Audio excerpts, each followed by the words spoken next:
Avant de débuter, je ne cautionne ni n'encourage en aucun cas les pratiques et idéologies décrites dans la vidéo. Ambiance bien plus sombre pour cette vidéo. Salut à tous et à toutes, aujourd'hui c'est Motard, maintenant que se retrouver pour le deuxième épisode de Creepy and Weird. Avant de débuter, je souhaitais vous remercier pour les nombreux retours que j'ai eu sur la précédente vidéo. Vous avez notamment soulevé le fait que ma coupe de cheveux était dégueulasse. Je sais pas trop comment je dois le prendre, mais on va dire que je vous remercie. Et donc, pour fêter cela, je vais vous raconter ma life. Ça va faire 10 ans que j'écoute du métal, 10 ans que j'écoute la musique du diable. Et ça va faire 10 piges que j'entends les phrases du type « Oui mais alors la musique du métal, c'est une musique gentille. Les gens c'est des bisounours, y a rien de nocif dans le métal. Et puis tu vois quand ils vont au Hellfest, ils montent leurs fesses. Et puis il y a des licornes. » Ça, je l'entends régulièrement et j'en ai marre. J'ai envie de vous prouver par A plus B que non, les personnes qui font du métal ne sont pas des bisounours. Non, il n'y a pas que des gens qui pompent une idéologie stylée et une imagerie méga cool pour vendre des CD. Non, il y a une équipe de gros barjots qui fait de la musique, qui se donne la mort et qui la donne aux autres. Du coup, ça va être le thème de la vidéo. Et oui, la mort et le métal, le suicide et l'homicide. Allez, transition Antoine. La ferme motor, je préfère Val-de-moi. Débrouille-toi tous seul avec ton épisode en carton. Merci Antoine, tu sers réellement à rien. Du coup, je vais commencer le premier palier de cette vidéo avec la thématique du suicide et je vais exclure, mais alors d'office, Kurt Cobain, le guitariste et chanteur de Nirvana, tout simplement parce qu'il y a énormément de controverses autour de son décès. On ne sait pas si c'est donné la mort ou si sa femme, Courtney Love, l'aurait fait assassiner. Bref, théorie du complot, on fera peut-être une vidéo un jour dessus. De plus, ce dernier faisait du grunge, donc c'est plus rock alternatif que métal pur.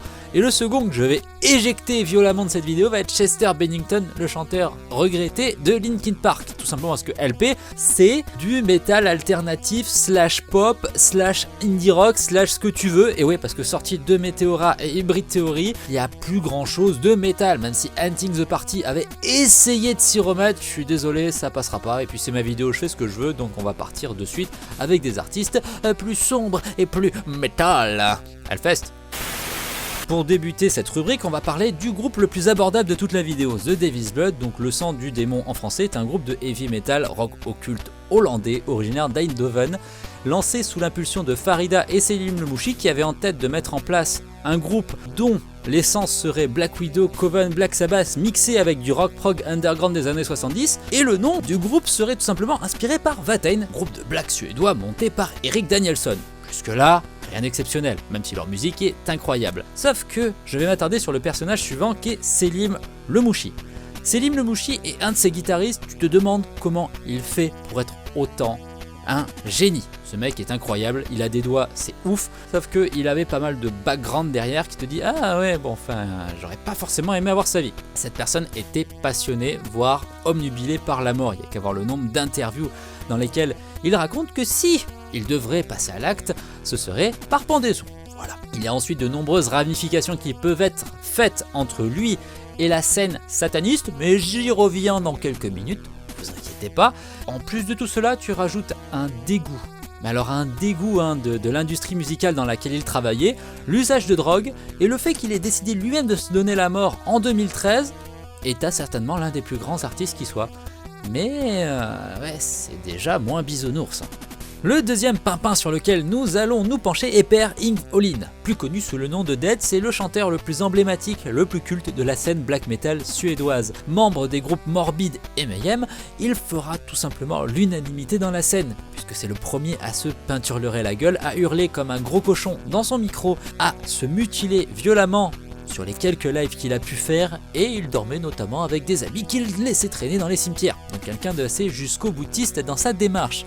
On suppose qu'il était atteint du syndrome de Cotard, et pas le syndrome de Cotard, c'est un syndrome tout simplement qui l'aurait fait faire des crises délirantes. Mais ça, personne ne sait réellement. Ce qui va nous intéresser ici, c'est sa mort, puisque Dead, d'où son nom, décide un jour de se faire sauter le caisson avec un fusil, et de laisser un petit mot sympa avec « excusez-moi pour tout ce sang ». Jusque là, vous me dites « ok, bon il s'est suicidé », mais c'est à ce moment-là que tout devient sympa. Euronymous, membre de Mayhem et avec qui il vivait en colocation, tombe sur le cadavre de Dead. Premier réflexe, qu'est-ce qu'il fait? Par acheter un appareil photo, il prend des photos du cadavre, appelle ensuite la police pour dire oui bah écoutez mon copain il est mort.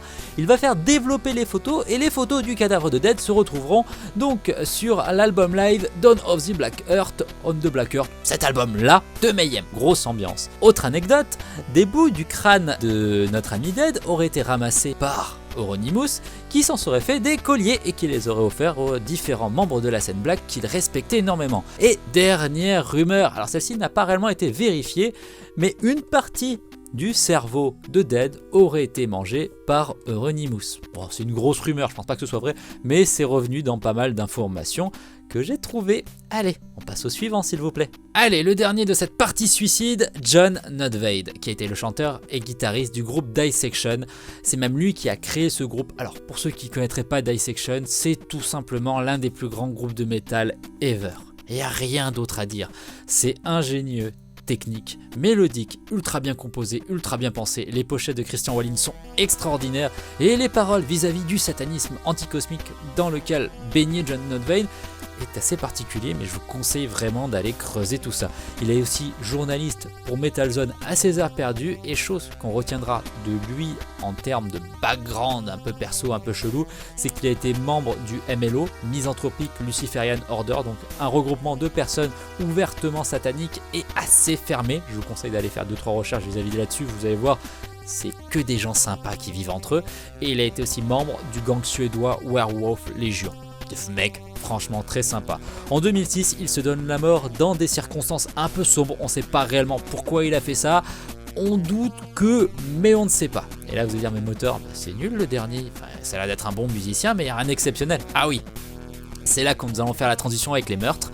Puisqu'en 97, il a été arrêté pour sa participation au meurtre d'un homosexuel algérien, Joseph Ben Medour.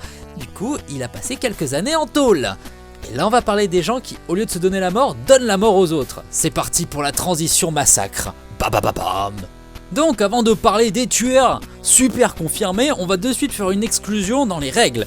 Tim, l'ambéciste d'Azalea Dying, ne fait pas partie de cette vidéo. Tout simplement parce qu'il a tenté d'assassiner sa femme, mais tenter ça suffit pas Tim. Il fallait réussir, fallait que tu sois motivé. Là t'aurais été dans le truc. Vu que tu t'es loupé, désolé, tu restes à la porte. On est parti!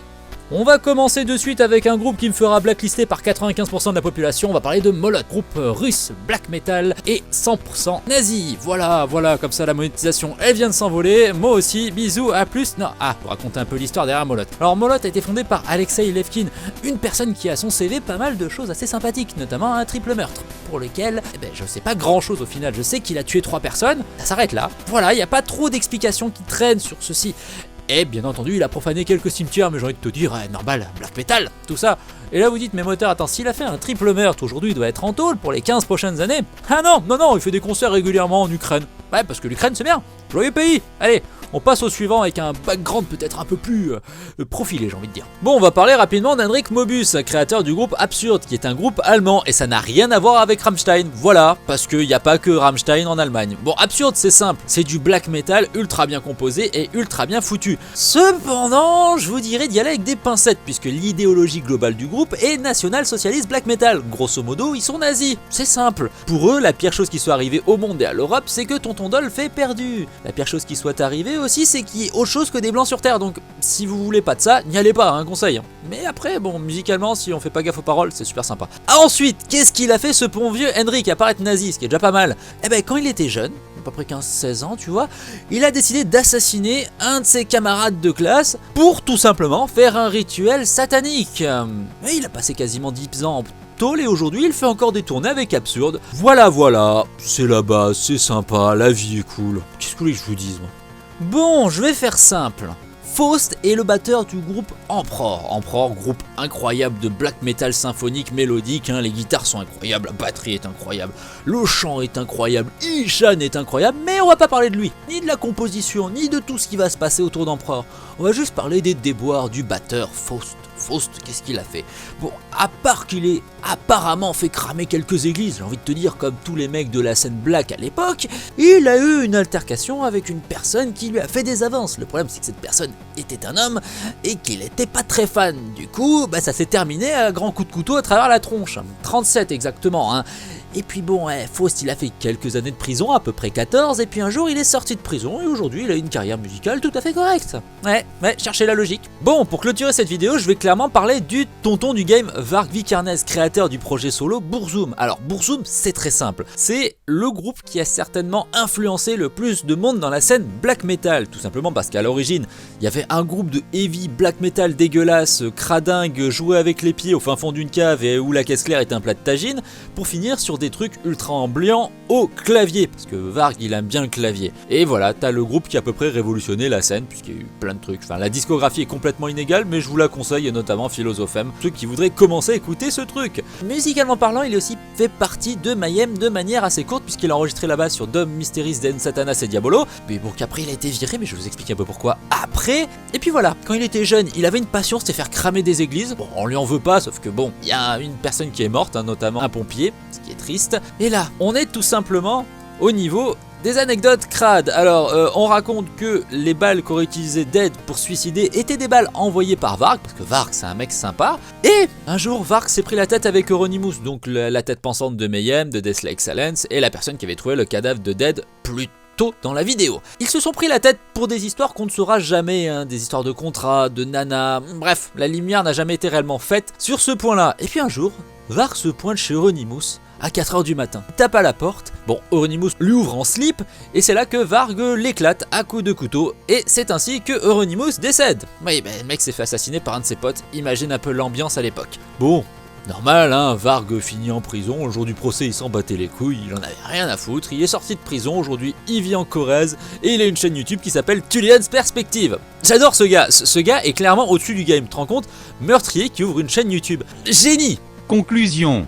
Le métal est en effet rempli de gens au goût douteux, qui sont au choix des satanistes défoncés à la glu extra forte, de vieux néo-nazis des campagnes qui sont restés bloqués en 1945, et d'homophobes gonflés à la testostérone. Mais est-ce que cela nous empêche d'écouter et apprécier leur musique? Cette question divisera certainement, mais elle a le mérite d'être posée. Cependant, malgré tout cela, leur musique reste incroyable, avec des qualités de composition que peu de musiciens ont. On passe le bonjour à Joule. Donc une question se pose. Faut-il être fou pour faire de la bonne musique? On verra peut-être cela dans un autre épisode. Je repars écouter Damezo, bisous les copains. Félicitations les amis, vous avez survécu à cette vidéo sataniste. Bravo à vous, je vous aime. Alors petite précision avant de la clôturer, c'est que je me suis réellement positionné sur l'axe black metal parce que c'est l'axe que je préfère et c'est l'axe sur lequel il y a plus d'histoires glauques à vous raconter. Petite précision, je n'ai pas parlé des kidnappings, je n'ai pas parlé des viols sur enfants, ni viols sur adultes, ni des drogues, quoique un petit peu. Mais il est possible qu'il y ait d'autres vidéos sur la musique et sur toutes les dérives que cela entraîne. Mais aujourd'hui, je me suis vraiment axé que sur la mort, parce que c'est sympa, la mort. En tout cas, j'espère que cette vidéo vous aura plu. N'oubliez pas de lâcher un like, parce que vous êtes des gens sympas. N'oubliez pas de commenter, c'est le plus important, parce que comme ça, moi, je peux modifier mon format en fonction de vos attentes. Et partagez si la vidéo vous a plu. On se dit à bientôt pour de nouvelles aventures. C'était Motor, je vous aime, même si je préfère PNL.